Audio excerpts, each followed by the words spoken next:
Yep, Okay. we are recording. Okay, great.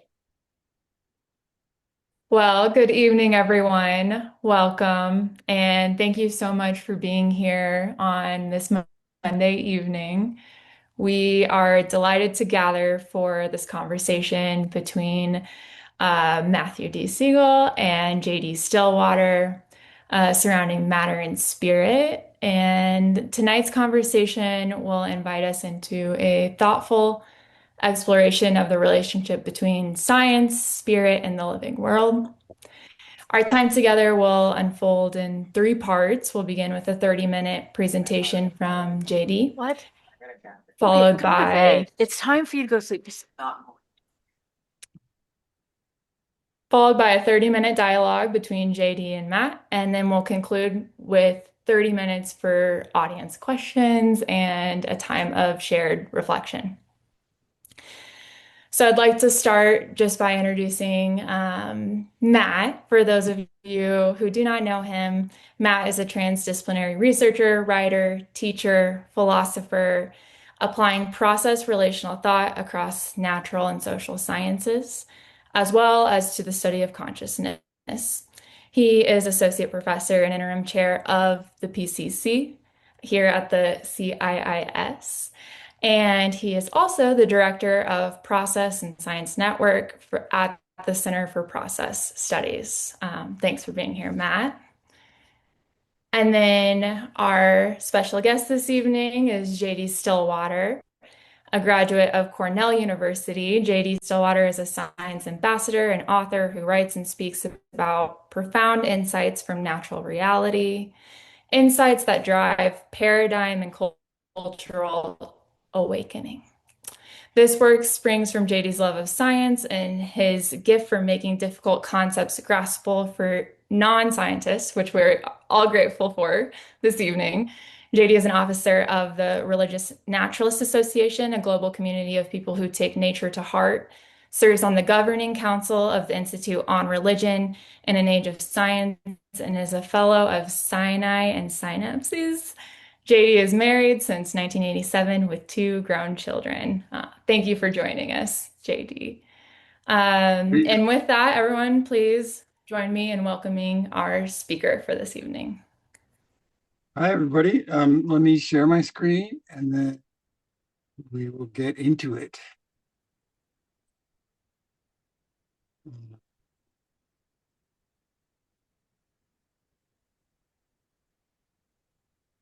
All right, and then I do want to show the meeting so I can see some of you.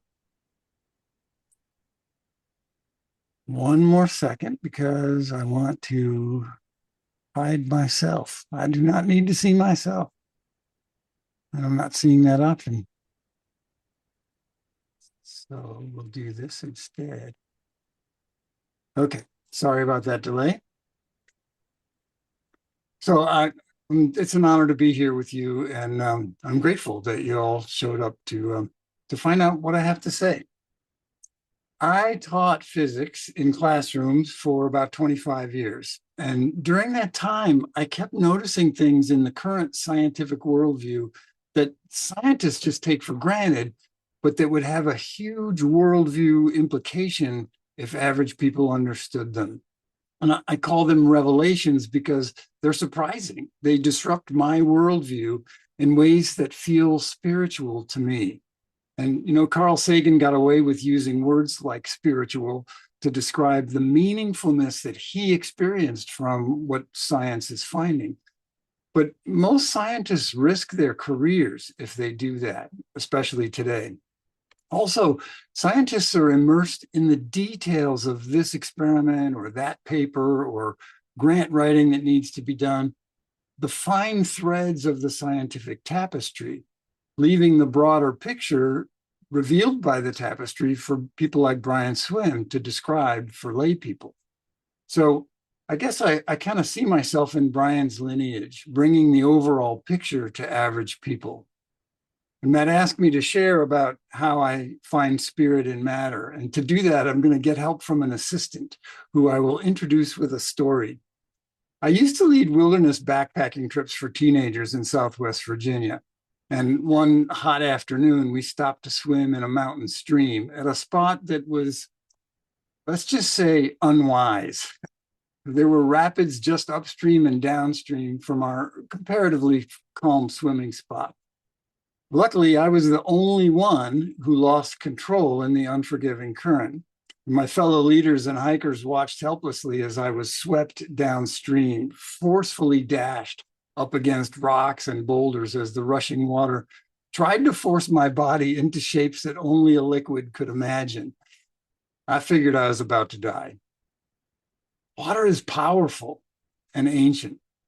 So I think water is a good choice to guide us through the conceptual rapids that I plan to take you through now.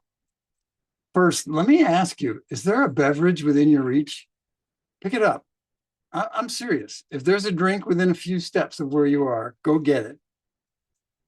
Feel its weight in your hands. Smell it. Jostle it so you can feel it slosh a little bit. Question, is it real? Is it a thing? Is it part of material reality? What's it made of? Where did it come from? Is it part of you? Do you have a relationship with it? With water's help, I want to address those questions in 4 brief chapters: material, emergence, interbeing, and flow. Material. For 5 centuries, science has explored questions like those by taking things apart and examining the parts, and then taking those parts apart, and so on. That's reductionism, reducing an object to its parts. When you do that with water, you find that water isn't a continuous fluid, but is a swarm of molecules, molecules which are made of atoms. And you take the atoms apart, and you find that they're made of yet smaller subatomic particles. And you smash those together until they shatter into quarks. And when you take quarks apart, you find energy, not smaller objects. In fact, nothing like objects at all, just energy. And then you're startled to find that when you try to precisely measure the speed of one of those subatomic particles, its momentum, suddenly its location spreads out to fill the entire universe. And when you try to nail down its precise location, its momentum smears out into an infinite range of values. And it's not that you can't measure both the position and the momentum, it's that these little buggers don't have precise locations and speeds because they are not objects at all. They are waves, and waves are how energy moves and interacts with itself through space and time. Sometimes waves act like objects, even though objects and waves are mutually exclusive by nature. As in, they can't possibly be both. It's a logical impossibility. But somehow they are. And of course, you may know I'm talking about quantum complementarity here. And as you know, it's not just water. Everything in the universe that we would call a thing, all the matter, is made of this same stuff that isn't stuff at all. Nobel physicist Niels Bohr, founder of quantum mechanics, pretty famously said, everything we call real is made of things that cannot be regarded as real. And at that point, Bohr had a mechanistic worldview. So for him, real meant objects, nouns, things. And that reductionistic mechanical worldview successfully brought us to new knowledge that opens an expansive new vista, a new scientific worldview with 4 profound implications. First, the world as we experience it is an illusion. 2, atoms and molecules are an expression of energy in dynamic interrelation with itself. There are no materials, so we can stop referring to science as materialistic. It's not anymore. And at the most fundamental level of cosmic building blocks, this universe is inherently both and it includes some either-or neighborhoods.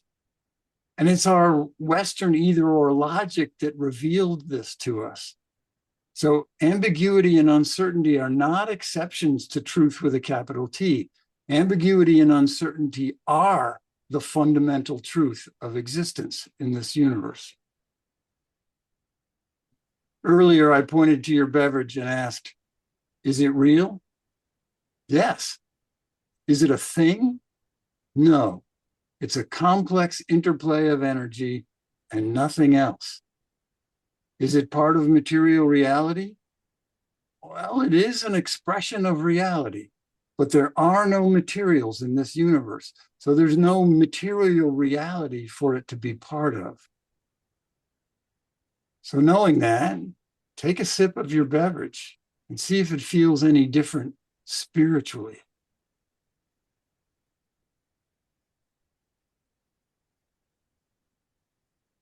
Emergence. For a moment now, set aside everything I just said and rejoin the thing-based mechanical worldview, because no matter what JD Stillwater says, this water sure feels and acts like a thing, an object, and there's no getting around it. Illusion or no, we interact with objects all day long. And to explain emergence, I need to use that old language. For example, surface tension. Definitely an object made of matter, right? The water strider can stand on it. So if a trampoline is an object, so is surface tension. Except it's not. Even if we set aside the quantum aspects. Surface tension is a phenomenon that happens when lots of water molecules interact with one another at the boundary between water and air. It's made of relationships between the molecules, not the molecules themselves. If you add a drop of soap, surface tension just disappears. The molecules are all still there. The soap is kind of like a home wrecker. It interrupts the relationships between them. Many of the things we take for granted as being real things made of matter are actually more like surface tension. They're made of relationships, not matter. Relationships that disappear when you take things apart. They're not made of parts. They're not matter. And they're not mechanical. They arise out of relationships, but they show up as things in their own right. And what I'm touching on here, of course, is the relatively new science of emergence, which studies properties of matter that aren't themselves matter, but that arise out of interactivity, out of relationships, and show up as objects in their own right. Oh, yeah? Like what? Things like my cousin Joe. He's beautiful, right? I told him he should have gone into modeling, but he went into agriculture instead. But all kidding aside, before emergence, we could say truthfully that Joe is nothing but a bunch of atoms. It's still true. The only things there are atoms. But to say nothing but a bunch of atoms is to neglect a whole host of things that are also true about Joe. Awareness, flight, self-regulation, sexuality, and many more, not least of which is his roosterness. You know, those same atoms could be rearranged to make a puppy or a compost pile or a smoothie. So is the rooster the atoms, or is the rooster something that emerges from a particular arrangement of atoms? That unique arrangement hints at what scientists call constraints. You only get surface tension under the right conditions. Liquid water at the surface, no soap. We only get roosters when the atoms are constrained by the patterns built into Joe's unique genetics and history. Under the right conditions, from nothing but atoms comes something else, something new and different from the parts, a fine-looking rooster. And this goes all the way down. Quarks are standing waves of light acting like things, making up protons, neutrons, and electrons that act like things, whose electrodynamic interactions appear as atoms, whose electrodynamic relations with other atoms make molecules, and so on, all the way up. Energy acting like matter. Biologist Ursula Goodenough uses the Mozart metaphor in her book, The Sacred Depths of Nature. She reminds us that a Mozart piano sonata can be understood, excuse me, can be understood as nothing but hammers hitting strings. But remember, the strings and the hammers aren't the music. They just create the music. The music is something else that arises from nothing but hammers hitting strings. Also, the music is no less beautiful and soul enriching just because we know about the mechanics of a piano, right? So too with atoms. Reductionism takes things apart, and that's fine, that's appropriate. But when you take things apart, emergent properties disappear, like the surface tension with soap. Water isn't molecules. All the properties that make water water, like wetness, surface tension, freezing and boiling points, they arise from the relationship between molecules, not from the molecules themselves, and so on, all the way down. Emergence involves three aspects that are reasonably thought of as miracles. The first is the observation that a whole can be more than the sum of its parts. Well, this is like 1 + 1 = rainbows. It defies the mechanistic worldview, right? The second miracle is self-assembly. It's wild enough that a system can be more than the sum of its parts, but it's downright mind-blowing to contemplate the self-assembly of such systems. And as you know, it's not just living systems that self-assemble. And now along comes modern cosmology. Carl Sagan famously said, if you wish to make an apple pie from scratch, you must first invent the universe. And Carl's generation of scientists was the first one to be able to tell our cosmic story forwards instead of always working backwards reductionistically. It's the story of the emergence of everything. And hidden in its details is a new relationship with everything, because we now know that at the very beginning of time, the universe was 100% energy, insanely bright light, and nothing else. And where it came from is probably a permanent mystery, because it's nonsensical to ask what existed before the beginning of time, right? No time means no before.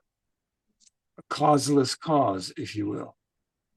But we do know that the first matter condensed out of that light during the first second of time. Once again, there was no matter at the very beginning. And as this great mystic revealed, matter is a form of energy, tremendously condensed. And it exhibits different properties from energy, properties that emerged as energy condensed itself into matter. Emergent properties like mass and inertia and gravity. Energy is not a thing. Energy is potential, it's change, it's verbs. Things never were things. Things emerged from energy, from actions, from light. Now, I did lie to you a few seconds ago, but it was a lie of omission, because light wasn't quite all there was at the beginning of time. It was also an invisible set of constraints, what we call the laws of physics. And in that first less than a second, constrained by patterns built into reality, the laws of physics, from nothing but energy emerged the something else of matter. There's nothing mundane or mechanical or materialistic about that. More like miraculous, to me at least.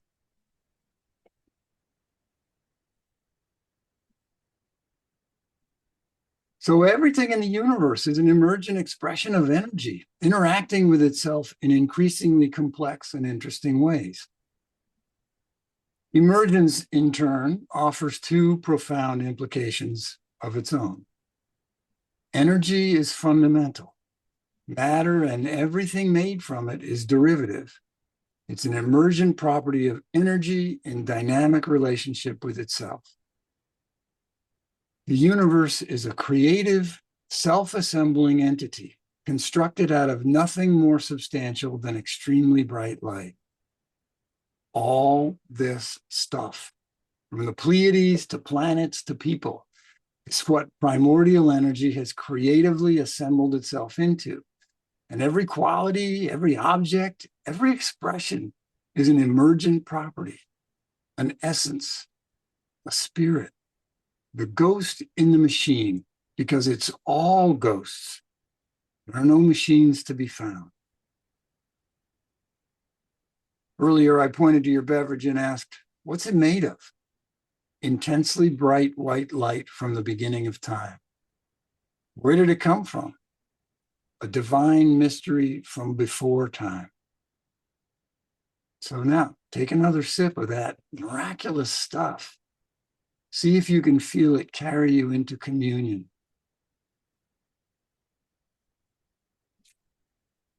Interbeing.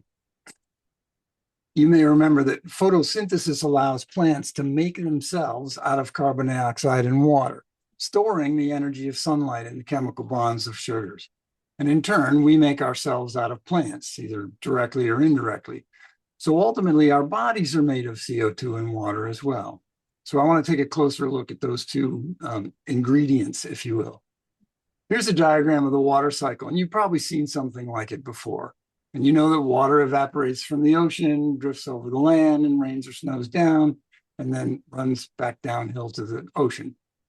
But there's something missing here, and it's missing from almost all the water cycle diagrams I've ever seen. It's us. One of the things some of the water does as it goes around the cycle is be you.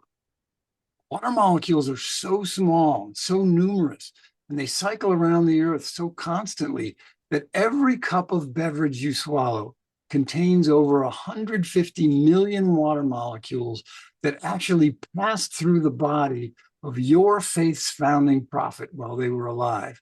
Whether that's Abraham, Jesus, Muhammad, Buddha, Arjuna, Confucius, Lao Tzu, Spinoza, Aristotle, or Einstein.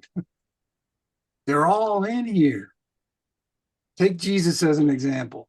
The average 70-kilogram human body contains about 42 liters of water, which works out to about 25 billion water molecules in your body right now that previously passed through Jesus's body. Double that for Buddha and Einstein, just because they lived longer. All water is holy water. Every cup of water, juice, soda, coffee, every cup contains water molecules that were once part of every creature that ever lived more than a few decades ago. We drink this holy water, and it comes alive inside us as part of the living system of our bodies. Personally, I think that makes each of us holy too. The carbon cycle is similar, except that as carbon goes around its cycle, it spends time as seashells, coal and petroleum, limestone, concrete, all these different carbonate compounds. Also, some time as living processes like our bodies. Some of the carbon atoms posing as you right now were gasoline in my gas tank last winter. You know, the same thing is true of the nitrogen cycle, the oxygen cycle, the saline cycle, all these earthly cycles of the atoms and molecules that make up our bodies. So we are embedded in these interconnected natural cycles that kids study in science class.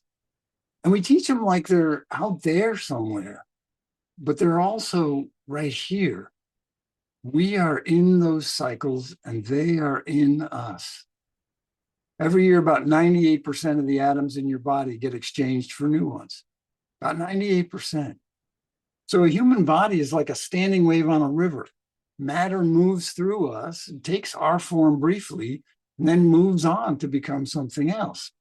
Our bodies aren't really things. They're flows, or maybe more accurately, we could say our bodies are complex patterns in the flow of matter around the earth. And the flow is completely interconnected with the earth as a whole, because the atmosphere, the hydrosphere, and the lithosphere, those are all interconnected systems. If you could draw an arbitrary boundary around yourself and say, I'm separate from all those other systems, you'd be dead in under 5 minutes. A complete description of your phone has to include the internet, right? So a complete description of your body has to include the atmosphere and the water cycle, all the essential connected systems. We are Earth.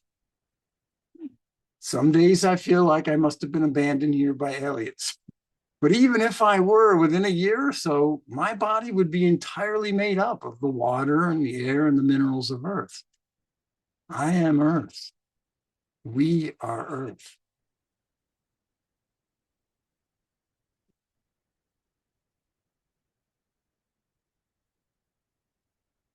Evolution tells us that every human being alive today, regardless of race, gender, or ethnicity, is your distant cousin. There's only one family of people on this planet. To me, that means every conflict is a family conflict. Every war is a civil war. And it's not just people. Every living thing on Earth is a blood relative, mine and yours, even the ones that don't have blood. And we share half of our genes with bananas. Bananas are my cousins too. And besides, they're delicious. All living things are related. We are part of a single unbroken family tree, stretching back nearly 4 billion years on this planet. Researcher Dr. Daniel Wildcat says, we live among relatives, not resources. We live among relatives, not resources.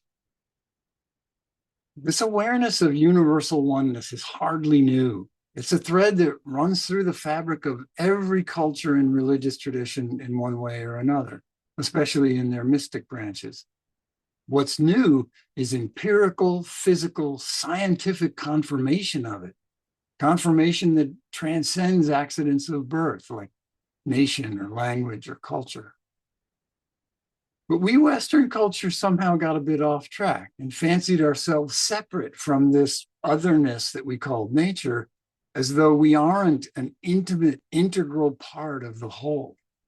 And thankfully and ironically, that very sense of otherness and the sciences based on it have brought us back around to knowing empirically with shared physical evidence what indigenous peoples knew through intuition, that all is one. There is no separation. At this point in history, there's no excuse for not acting accordingly. I used to use the word interdependence for this deep oneness, but it never felt fully adequate to me, because we're not separate objects that depend on trading materials and energy with other objects. We are integral elements of a larger whole. And then I learned the word interbeing as used by Buddhist teacher Thich Nhat Hanh. I think interbeing just fits better. I'm not a distinct but interdependent object. I exist as an integral interbeing within and as a living planet. Now, like each cell in my body is an integral interbeing within and as me. I could go on and on about the deep interbeingness of physical reality. If you want more examples, you can check out my talk titled One Song. Interbeing is a mystical Buddhist concept, but it's also confirmed by hardcore mainstream Western science. And it offers 3 implications for an integral worldview. The various expressions of primordial energy interpenetrate one another at all times and at all scales and distances. There are no isolated systems. In this universe, all boundaries and distinctions are either arbitrary or temporary. There's only one thing, one being, 47 billion light years wide and 14 billion years old. 3, we are each a minuscule expression of it, but possibly the only parts with minds and hearts to know and appreciate our larger universal self. Earlier, I pointed to your beverage and asked, is it part of you? Yes, all water on earth is. Do you have a relationship with it? Yeah, a most intimate, interpenetrating relationship, along with everything else in the universe. Water just happens to be a convenient reminder of that truth, which may help explain why it shows up in the rituals of every religion on earth. So take another sip. Feel that deep communion with molecules from every ocean, every ancestral creature, oxygen atoms from ancient stars, and hydrogen from the early universe. Feel it enter you, become you. Feel it come alive in you, as you, seeing itself through your eyes, tasting itself with your tongue, feeling grateful for itself with your heart. Flow. Like water, the universe flows. Nothing is still or static. There's a fun exercise in one of my other talks where we try to figure out how fast you're moving right now, taking into account the turning Earth and all the various orbits and so on. And we quickly discover that it can't be done, not because the math is hard, the math is easy, but because everything in the universe is moving all the time. There is no absolute reference point that we can measure our speed in relation to, no rock we can cling to, no center of the universe. And this is consistent with the other implications I talked about. Sorry, I got to slide ahead. Everything is energy in motion. And energy, sorry, my slides are misbehaving. There we go. Where was I? Energy never just sits still. By its very nature, it's movement, action, ability, relationships, all the way down. Our universe isn't a thing. It's an event. It's a process, a unified, creative, self-assembling, self-referential unfolding through time. And along comes process philosophy and process theology, almost like it was preordained or something. Believe it or not, I did not die in that mountain stream years ago. Go figure. But after being dragged and tumbled through the rapids, the stream spit me out into a gentle pool off to one side, where I dragged myself onto the bank with multiple bruises and scrapes, but thankfully no broken bones. But for that 1 hour's long minute of terror, the word stream included my entire fragile self.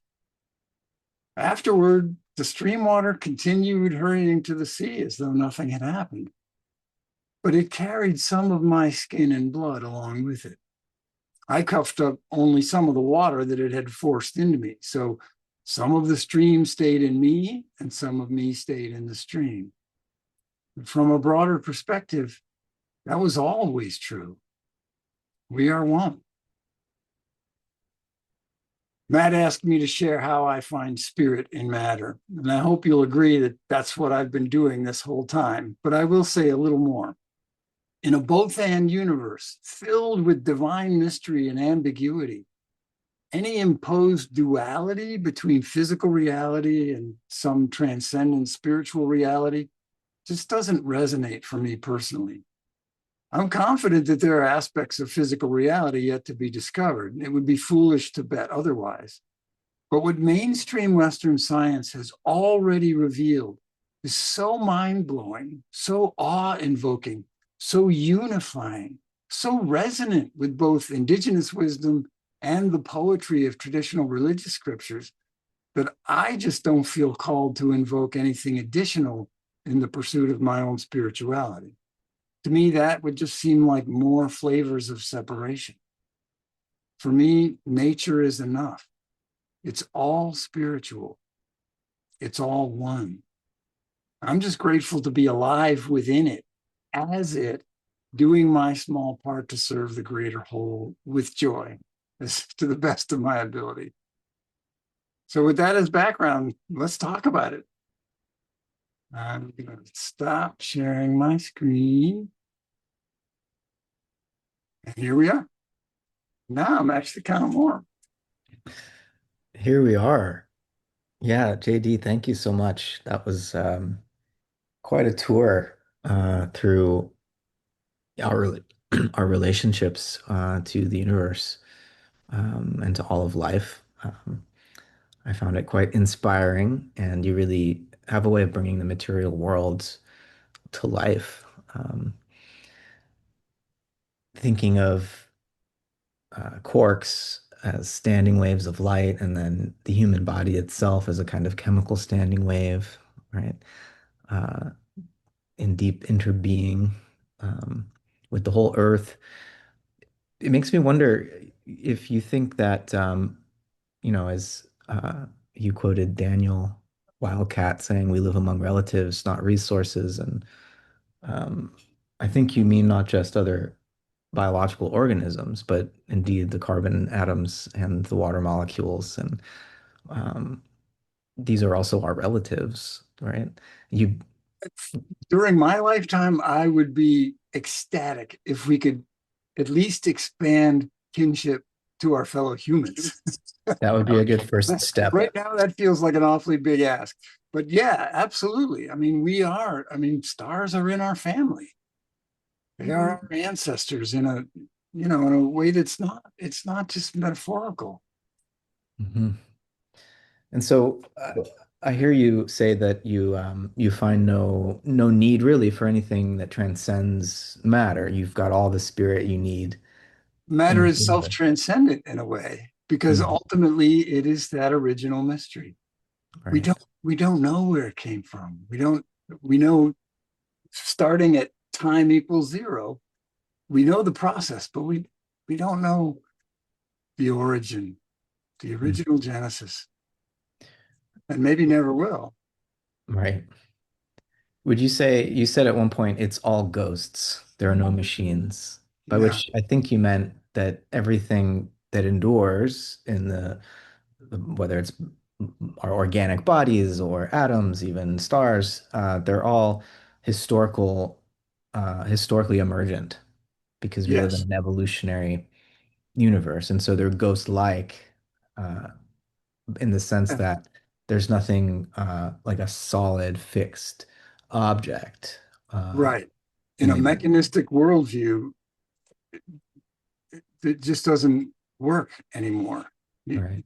Yeah, they're So, they're real in the way that magnetism, when you try to push two magnets that are repelling together, you can ask yourself, what is that? Well, we give it a name that's a noun, but ultimately it's not a thing. It's not an object. It's a ghost in the machine. right. And so, I'm trying to figure out how to frame a question here about, I mean, there's two ways of talking about it. Sometimes anthropologists talk about uh, sort of ancient, even prehistoric indigenous cultures and who were animistic in their relationship to the natural world. And in contemporary philosophy of mind, there's this position called panpsychism that's getting talked about more. And they're similar. The basic idea is that, water, for example, has some kind of an animacy to it or an inner life of sorts. And the way you're describing how, we're made of mostly water.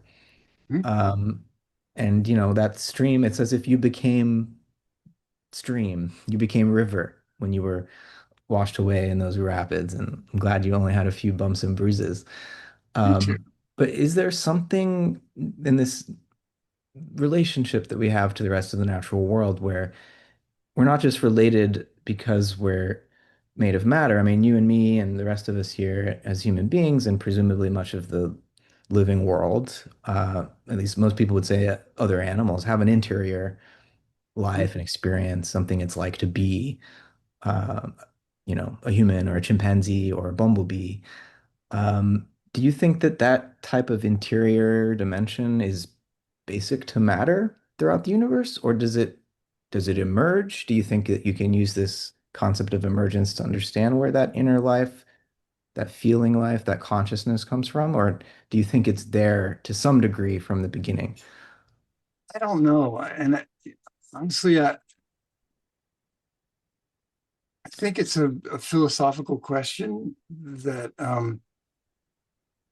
I hope science could delve into in an empirical way at some point. I don't think we're there yet. We have Mm, such a limited, I would say, not even rudimentary understanding of human consciousness. We don't understand how our own minds work.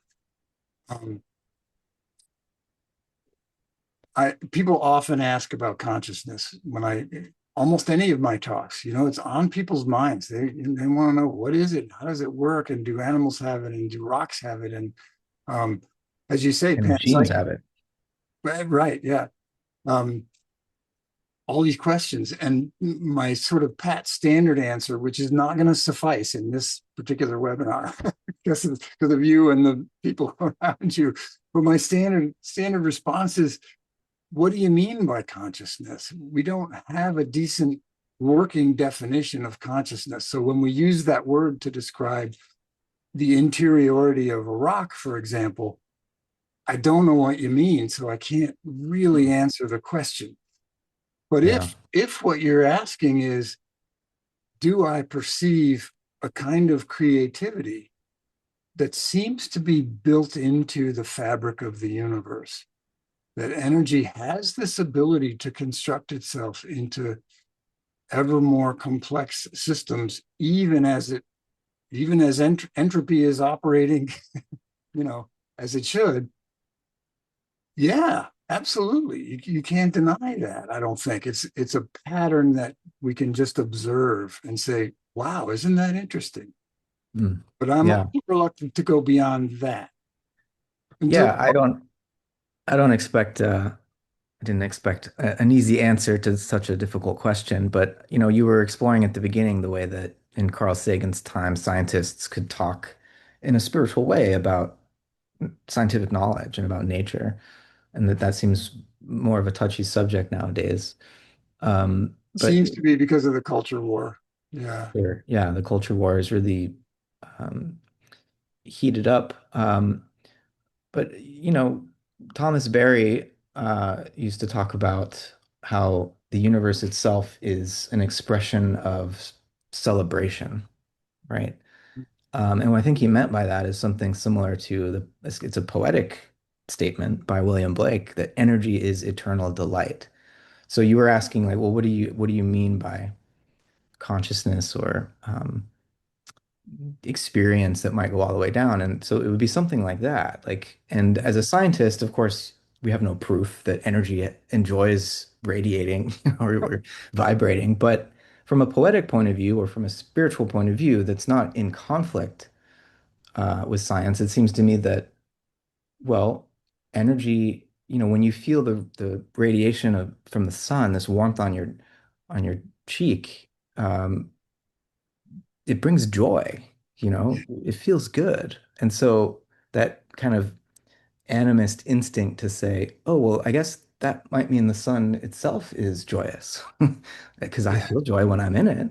And so these are analogies. This is a poetic way of thinking, but I think scientific knowledge in our time, as you were explaining it, with the deep relationality, the interbeing, the emergence, it's very suggestive of this type of an animist Absolutely. And spirituality, I think. Don't you personally, I see tremendous value in thinking of it that way. think? I have no problem with declaring that the sun loves me. Mm. The sun is showering us with generosity and love all day, every day. Uh, That's, yeah, it's a little poetic. And what's wrong with that?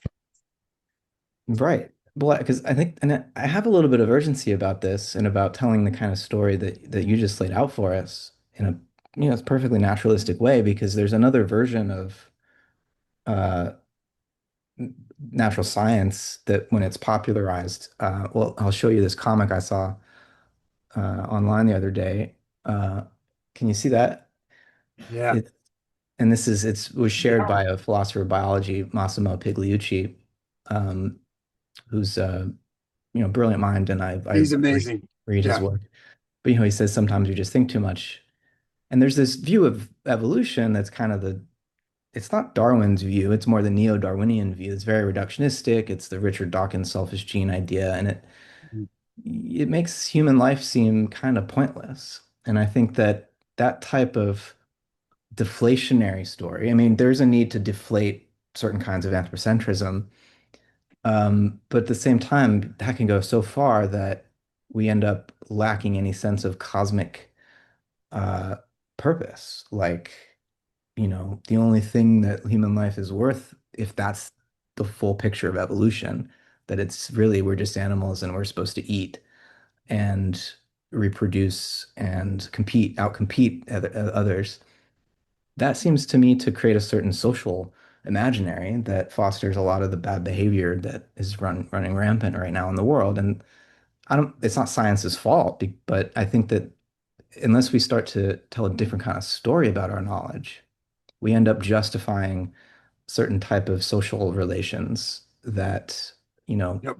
as if we're just an apex predator, so why not Right. beat each other up and take what we can while we're alive? Completely agree. Yeah.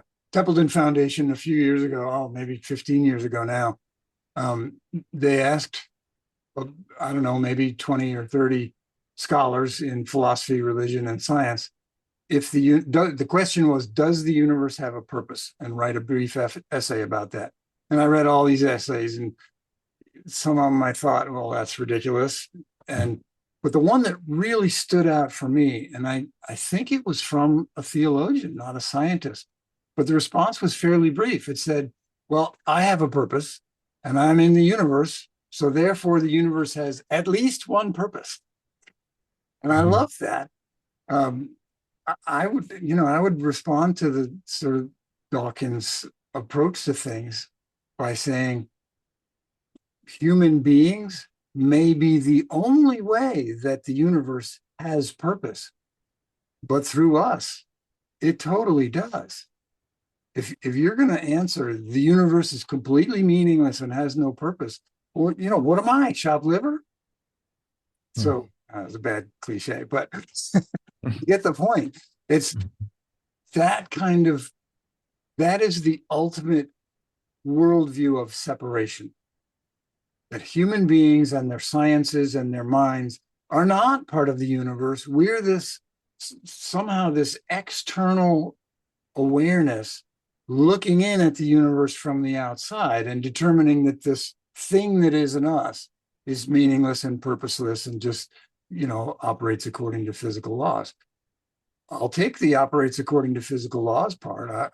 I would personally not accept some kind of theistic God entity that comes along and rearranges things in response to prayer, for example.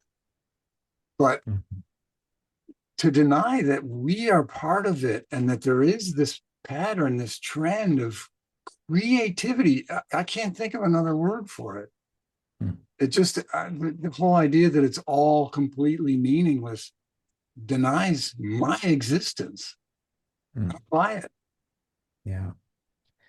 The- Sorry, I was a little on my high horse there, but no, that's okay. I you're invite right. it. And Horses are welcome here.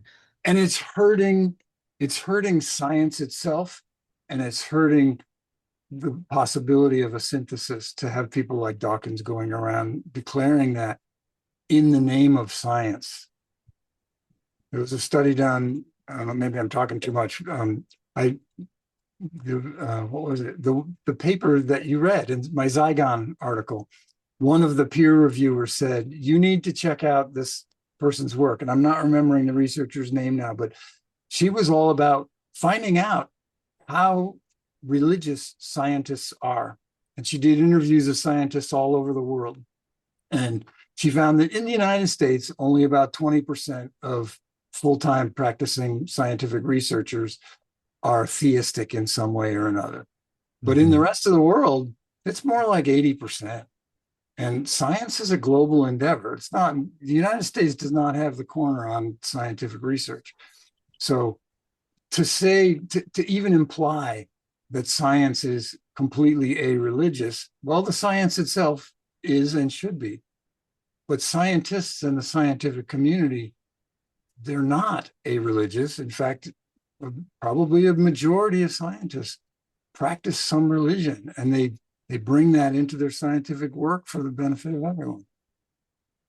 Yeah. I mean, there's a wonderful line in my favorite philosopher, Alfred North Whitehead's book, Process and Reality, where he says that the scientific interest in truth is itself a variant form of the religious interest, which is not to equate science and religion, but to say that the very idea of truth motivates the pursuit of scientific knowledge in a way that's not strictly speaking empirically grounded. I mean, we know that the scientific method works, but we assume nature is intelligible. And there's a lot of stuff we don't know about how the universe works, but we assume we can learn. And by assuming that, by having faith that the universe is intelligible and that there is a truth that we can understand, we make a lot of scientific progress. Right. Um, and so That's again, I exciting. don't think Whitehead's point is that science and religion are the same thing. They're quite distinct, and yet there is uh, this ideal of truth that isn't, you could say it's a secular value, but it's a value. That would be the point, right? It's not just a fact that the truth would be accessible to us as a weird hairless primate. Um, and yet it appears that some degree of truth is accessible to us and science works. And that's a miracle. That's Yeah, knowledge is a kind of revelation, as I think I heard you say that's right. earlier. And so I think there's a way of bringing the sacred back in to the scientific enterprise itself without muddying the waters. Absolutely. Absolutely. Yeah. Yeah. And Yeah. shameless plug for a friend, I recommend that people read Ursula's book, Sacred Depths of Nature. She's a Mhm. biologist, so that's where she Yeah. starts. But it's good. And you mentioned that we sort of presuppose that nature is intelligible and consistent and all of that. And nature has met us way more than halfway. And specifically, I'm thinking about mathematics. Mathematicians will come up with things like imaginary numbers that can't possibly have any expression in reality. And over and over and over again, we find exactly that. For a long time, imaginary numbers were just a tool that helped you get to the answer of certain kinds of difficult problems. But just recently, in the last couple of years, there's some phenomenon I can't explain it because it's kind of beyond me, my math ability. But the upshot was that imaginary numbers are built into the fabric of the universe. They're not just a human invention. Mhm. So, how can that be? Well, it's So amazing. It's miraculous. it is. So I have one more question for you, and then we'll open it up because there's already a bunch of great questions in the chat here. But I see them going by in bubbles. I'm trying not to be distracted by them.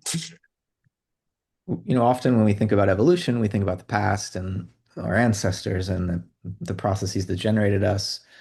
But what about the future? When you think about the human future, what do you what do you imagine? What do you think that our trajectory is? Oh, Will we man. become a spacefaring civilization? Does it look pretty bleak? I know, we Sean Kelly, a faculty member of a colleague of mine who's here, I think, was here earlier at least. We taught a course on collapsology a few years ago, which presented a rather bleak picture about the human future. But how do you relate to that question about our evolutionary future and where science would suggest our species might be able to go, but also where we might be messing things up? I think as for Mary Poppins, he said, that was a dreadful question. Sorry. Honestly, I flop back and forth. Yeah. I'm trying to live my life avoiding binaries of all kinds. But at this time in history, boy, it seems to me like one day it seems like we really are pretty much every day in the news now. I feel like this is collapse. There's no way we're going to make it. But I also see these little twinklings of things that say, well, we do what we need to do, and we just have to survive long enough to enact those things. Um, for a long time, I was a technological optimist. I loved Star Trek as a kid. I still love the Star Trek worldview that all these different really diverse kinds of sentient beings are going to get along and form a kind of galactic UN, and we will be spacefaring species and onward and upward. I don't think I don't think that anymore. I think the two, here's a binary again. So I don't mean the only two, or it's this or that. I'm sure there are many in betweens. But you asked about my perspective. I think collapse is going to proceed to some extent. I don't know to what extent. I don't know how many of us are going to have to die. We're already dying from climate change and war and all, this is a different time in history because of environmental destruction and climate change. I would like to think that at some point we will wake up from this fever dream that has to do with us being separate and the earth being ours to dominate and extract from, and go, oh, we need to do something really different. If we can have that awakening as a global culture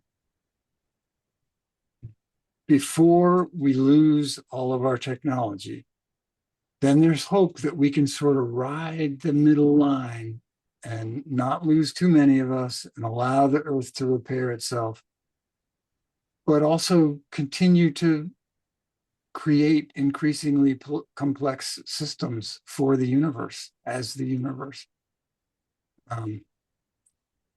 But I'm not seeing how that's going to happen at this point. And we know, one of the things we know is that human beings don't respond well to trauma. And we are inflicting trauma on each other. We're continuing to act out the story of the cycles of violence.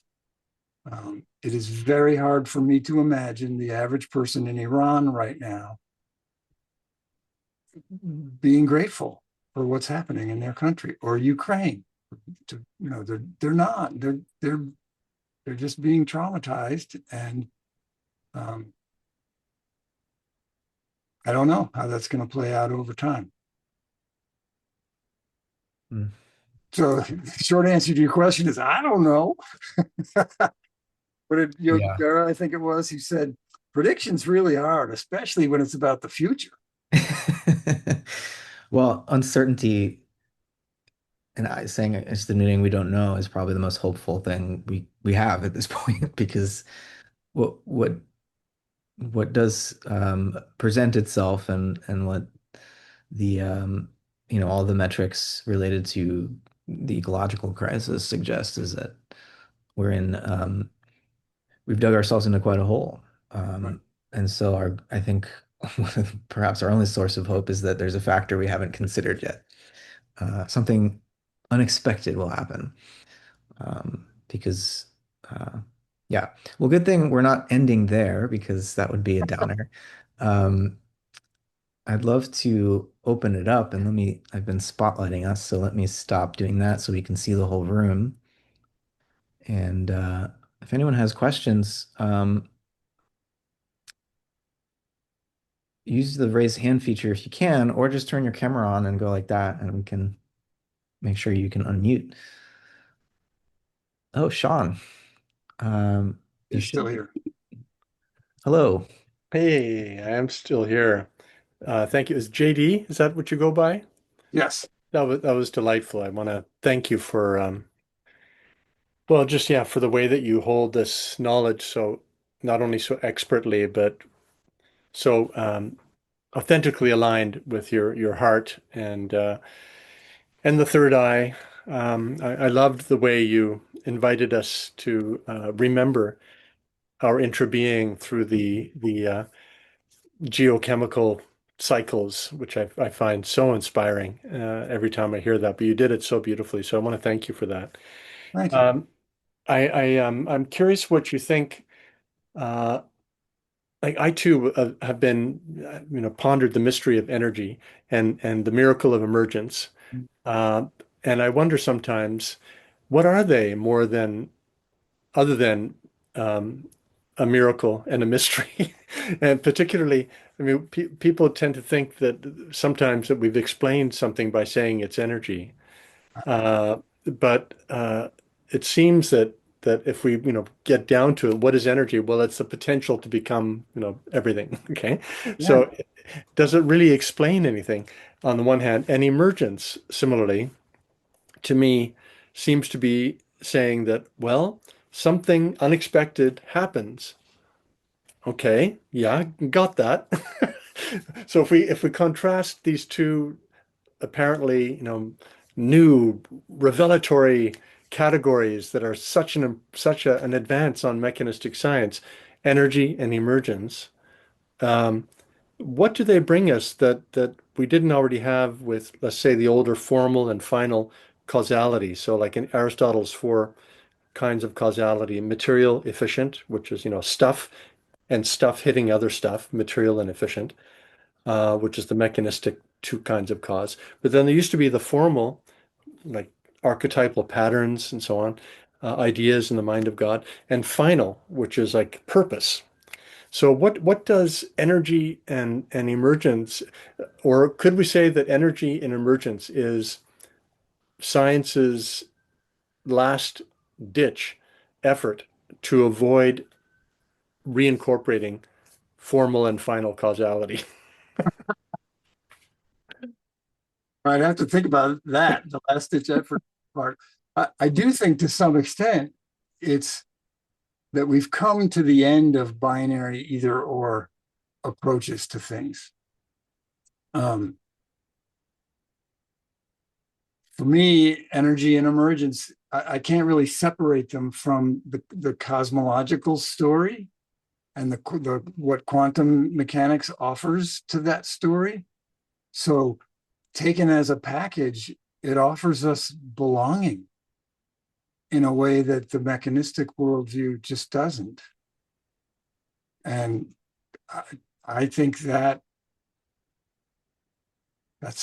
like the most important thing. Mm. It gives us a place in the universe that is minuscule, but also deeply significant. Mm. We may be the only way that the universe has purpose, purpose that can be aimed into building new things. Mm. And maybe not, maybe purpose is everywhere. But yeah, I think, and I'd have to think about it more, but that's the first thing that comes to mind is it offers us a new worldview that, number one, isn't either or. We can embrace the both and. We can recognize that at its most fundamental level, this universe incorporates paradox. Mm-hmm. How can these subatomic things be both particles and waves? Well, they are. Full stop. Right. They are. So for me personally, like how this shows up in my personal and political life, if an electron can be both a particle and wave at the same time, then a child can be both male and female at the same time and not have to explain themselves to anyone. A child can be black and white and not have to explain themselves to anyone. So there's a whole worldview that comes with embracing ambiguity and uncertainty and paradox and saying, isn't it amazing that we live in a universe where these things can all be true? I can be an atheist or a non-theist. I can be agnostic and I can be theistic at different times during the same day, and it's all the same truth. Mm-hmm. Yeah, thank you.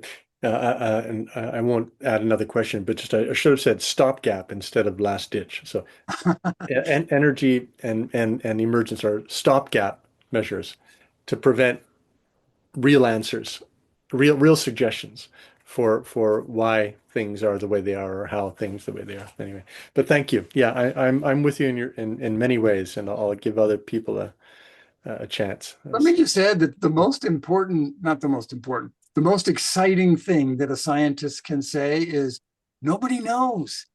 When a new question comes up and the answer is nobody knows, that's exciting. And I think It's honest on the scientist part, at least. They don't know. That's true.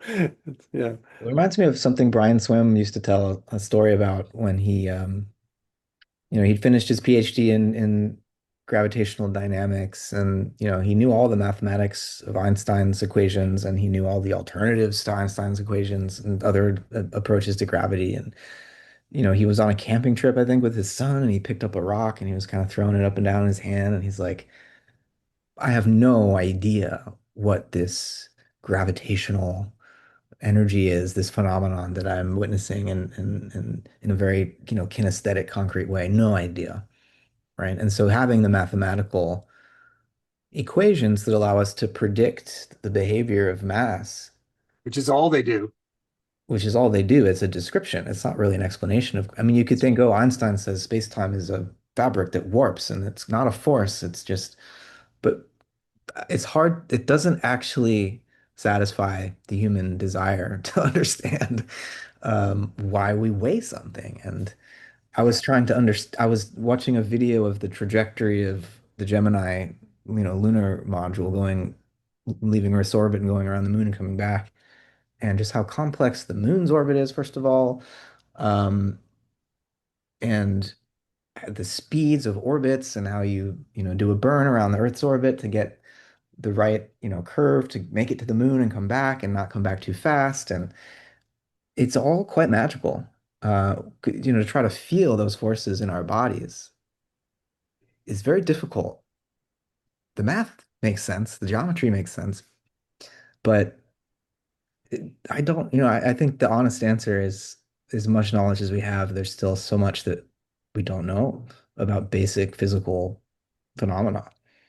And Sean, you're bringing up formal and final causes, this ancient kind of Greek philosophical Aristotelian way of thinking. And um, I think that we've learned so much in the modern scientific period over the last few hundred years that Aristotle had no clue about.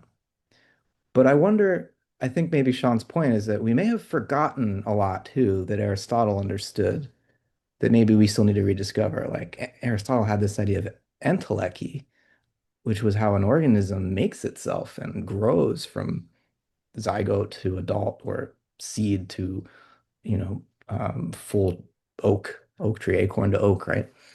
Um, what is that natural purposiveness, And I think that we have emergence nowadays, but it could be that science is rediscovering in an evolutionary context what Aristotle was grasping, in a philosophical way and maybe in a little bit more of a less precise way.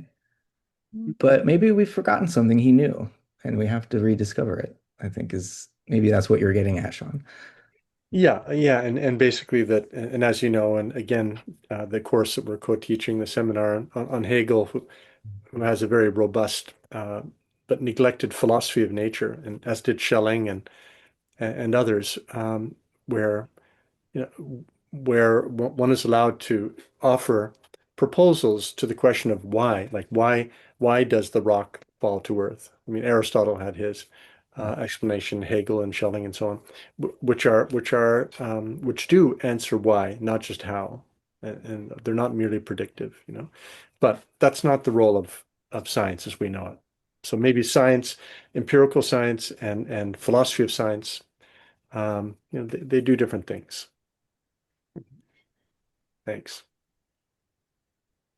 Yeah. Christina, do you want to chime in?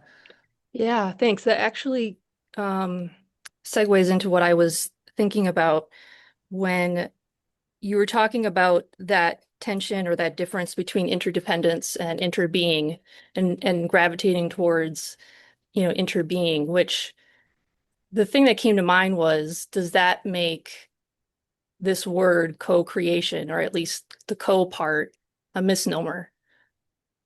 Say more. If we're all just part of one being or one organism, and there isn't as much separation as we think. The co meaning there's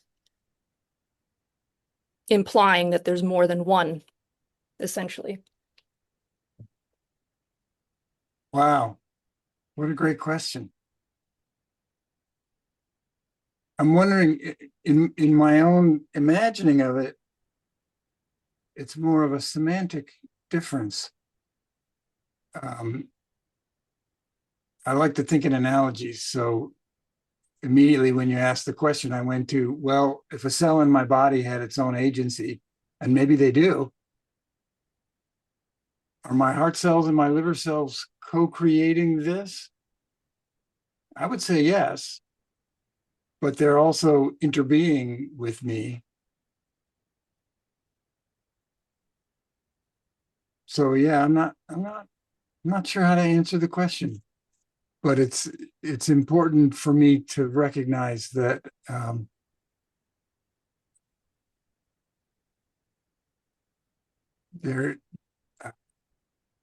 there are parts, there are different expressions of this thing, some of them as liver, some of them as heart, some of them as bone. I don't think oneness is the opposite of diversity. You can be interbeing and still have diverse parts with different roles. And those different roles, those different expressions collaborate to make the larger whole. I'm not sure if I have answered your question or not. Well, I don't know if there is an answer, but Maybe perhaps not. the answer is the both and. I actually was remembering another speaker that we had not long ago, Dr. Jia Oh, who was talking about this Korean philosophical concept, Hanul, which also has Buddhist and Confucian roots. And she translated that into English. I had to look it up as the process of becoming together. Now, I have no idea if where her concept she was describing comes from has a similar root to the one that you were talking about with Thich Nhat Hanh. But to me, that almost sounds like it's two sides of the same coin, where there is a one and there is a becoming together simultaneously at the same time. So Yeah, the process of becoming together. And how yeah, do you spell the Hanul, Hanul. That talk actually is up on YouTube now, I believe. okay. Thank you. Yeah, thanks. Yeah, I don't know if I've properly warned you, JD, but we're a bunch of philosophers who ask questions that don't have answers. So, That's wonderful. I took a philosophy course in my undergrad days and didn't like it. My brain was not mature enough at that time. I was 18. I just didn't get it. But now I'm finding that this work I do, people are asking me about this philosopher and that philosopher, and I have to confess my ignorance over and over and over again. So at some point, I'm going to have to do some more studying. anyone else want to offer a thought or a question? Robin, I see your hand. Yeah, I mean, it goes along with Christina's question, and I'm, I wrote a book in 2024 about interdependence, and I love the concept of interbeing. It's just grabbed my attention because it's active. The being is active, and so yes, I think co-creativity, which is another one of the things that I've written about quite a bit, is one of many, like countless ways that interbeing is expressed. Mhm. That's what it sounds like to me, that and and we probably will get to the place where we don't have to add the co because we will understand things as interbeing. But until we understand things as interbeing, the co separates it from the history, the cultural history of unitary creativity, solo creativity. Anyways, Yeah, excellent conversation tonight. I was really. I'm not sure if this is related to what you were saying, but what came to mind is the I don't know if this is true of all Native American cultures, but at least in some of them, coyote, the name coyote or the name deer, or the name of a species was the name for all of them, and they through animism, filtered through animism, they would say coyote did this, or the deer wasn't. I don't even want to. I don't even. The thought, I had a thought and I was going in a particular direction and I lost it. But let's see if I can get it back. That deep interrelationship that they saw everything around them as kin. And so the co-creativity was just like siblings building something together. It wasn't a need for taking credit or ownership.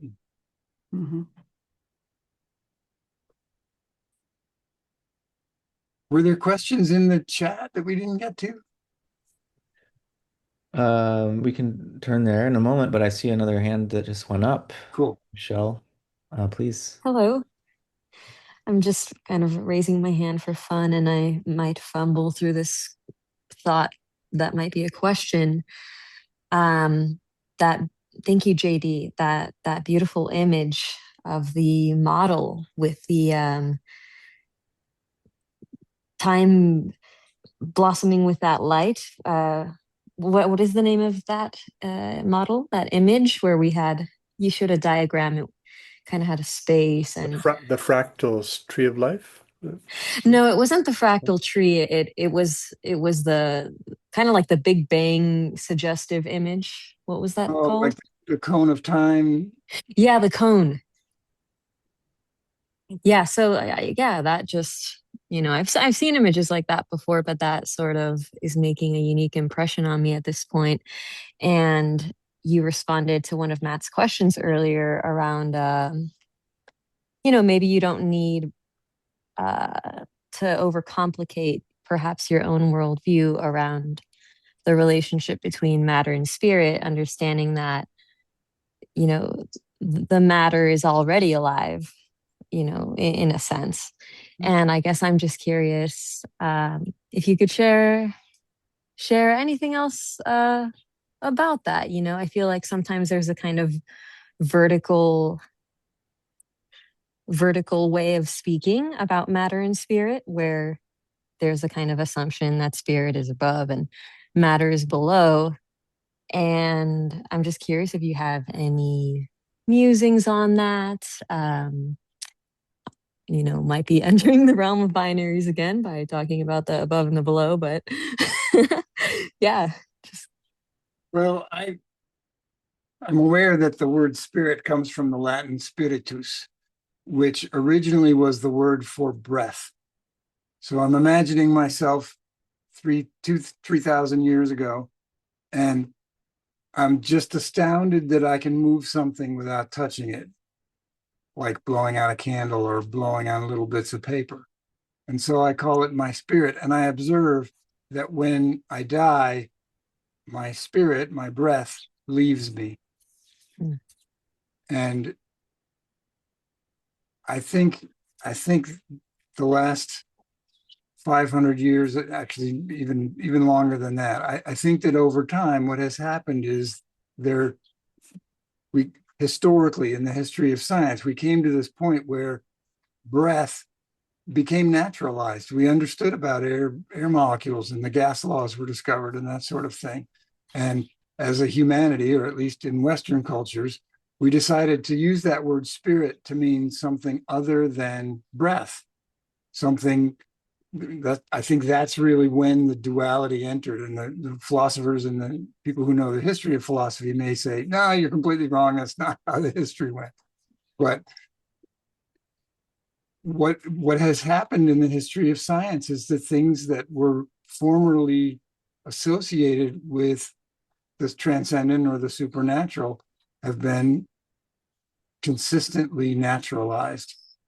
And that's why people think of science as this mundane, mechanical, destroying all the magic and the miracles and turning everything into the mundane, because it kind of has done exactly that. But the original awe, the original astonishment at being able to move things without touching them, or any other thing that astounds us and makes us rethink our place in the world, that awe still underlies the religious impetus in us as humans, if maybe even as higher primates. So I think awe is at the heart of the religious impulse and also at the heart of the scientific impulse, which is what Sean was kind of getting at. I think Sean or Matt, um, that there's a sort of religious impulse that drives scientists, and it's awe, and we know a lot more about the human emotion of awe than we did even 20 years ago. It's like psychological scientists have really dug into awe and how it works, and I think awe is what really connects in a fundamental way the sciences and the religions. Mm. And there's a lot more to be said about that. And if you want to look up my talk called Awe, Awe, Science and Meaningful Well-Being, you can watch it. Thank you. Thank you for that beautiful answer. And yeah, it struck a chord in me. And, I think probably everyone on this call has some awareness that, entrance point to meditation practice would be where? The breath. Why? Perhaps because of that powerful, inspirational quality that it It's that has. word again, And inspired. yes, yes, yes. Yeah. And it's funny, this kind of goes back to the comic too that Matt was showing. Because the comic is supposed to be sort of reductive and poking fun at the repetitive, mundane, qualities of being a mammal or something. But it's like those are all art, all depending on what perspective you're taking. Well, and I think recent results in the study of animal psychology says that, it's not all survive and reproduce. There so much of what we're learning about how animals think is similar to us, not at the same level, but we thought all the things that we thought made humans unique and exceptional are falling down one domino after another. They use tools, they communicate, they have names, just on and on. Different species. Thank you.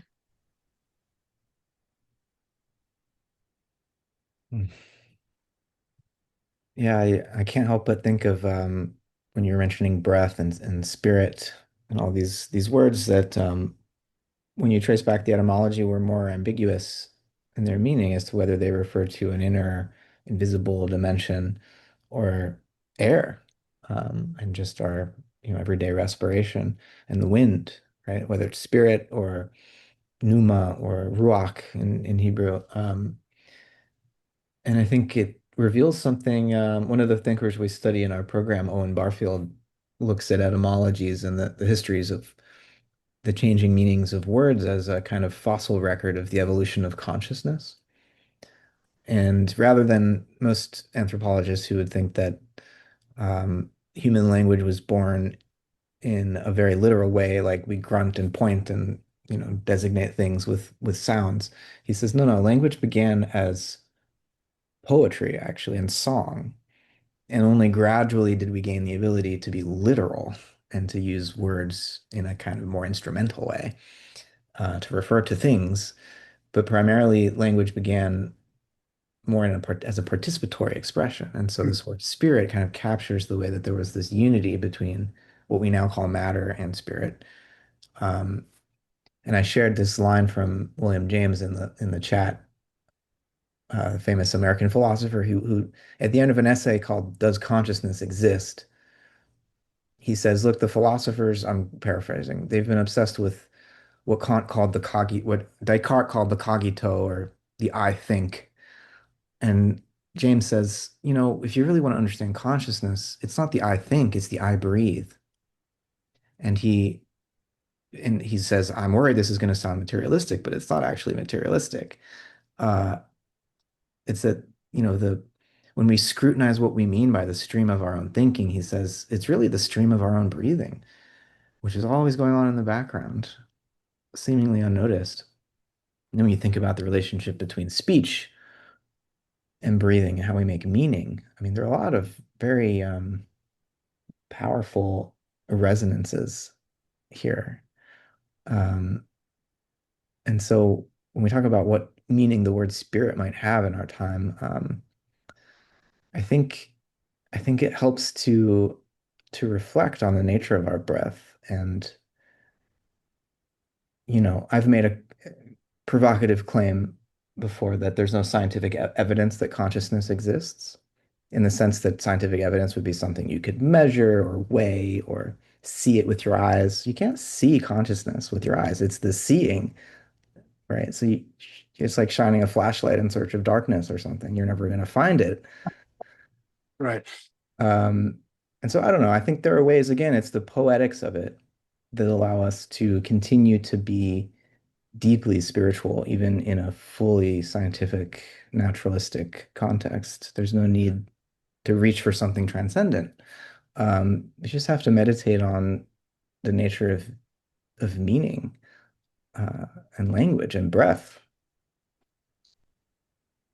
You mentioned the sort of history of language first being more poetic and then becoming increasingly literal. I'm curious if you, having studied that, the philosopher Owen Barfield is his name. Barfield, Mhm. if you think we are now at a point of kind of reincorporating or re-embracing more poetic understandings of words, or are we going to continue on a trajectory towards increasing literalism?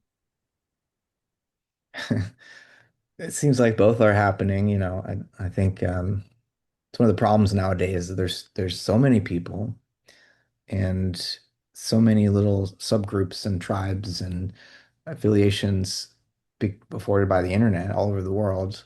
People who don't live next to each other can still join up and do whatever, invent whatever conspiracy theory and this and that.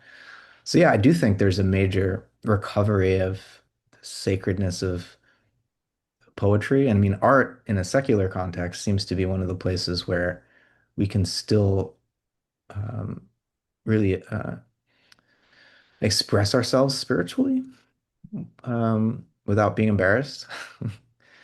But also art is, can be commodified and it is very often commodified these days too. So a lot of things are happening at once, but um, maybe, the philosopher and ecologist Andreas Weber, German guy. The name is familiar, haven't studied. He's written books like The Biology of Wonder, I think was one of his titles, and Mm-hmm. I had a conversation with him recently, and he's trying to speak about the ways that human language is itself. We could put it this way: another German philosopher who problematic, but Martin Heidegger said human language is like the flower of the mouth, which is his way of saying, look, we're not human beings. Human language wasn't like parachuted in onto the earth from another dimension. Like we're an expression of the same living dynamics that bring forth flowers out of the earth. And so our language is that type of a expression, which is also to say that flowers are poetic. Language is floral. Flowers are poetry. Like we can go in both directions with that. Well, and some flowers attract flies by smelling like carrion, and so sometimes our speech is also pretty vulgar. Fair point. There's still flowers doing what flowers are supposed to do. That's right. Yeah. Huh. Anyone else want to just share a final word or two before we wrap up? Well, it's been a real delight. JD, thanks for spending 90 minutes with us and sharing your vision of the natural world. I found it quite moving and Hugely yeah, honored at the invitation. yeah. Appreciate it. Thanks for hosting us, Kate. Thanks for coming out, everyone. Coming out from your living room to watch us, join us. It's pretty cool, this ability to get together in a group from many different latitudes and longitudes. Indeed. All right. Well, Kate, are there any other events, forums this semester or? This is our semester finale, so thank Awesome. you. All right. Thank you both for your presence this evening. And I think your words were the opposite of vulgar, if that's possible. I'm glad. So, all right. All Be right. well, Well, everyone. Maybe we'll get be a chance to well. do it again sometime. Thanks, everyone. Be well. Well, look at that. You got some fireworks out of your thumbs up there, JD. Good night, everyone. Night.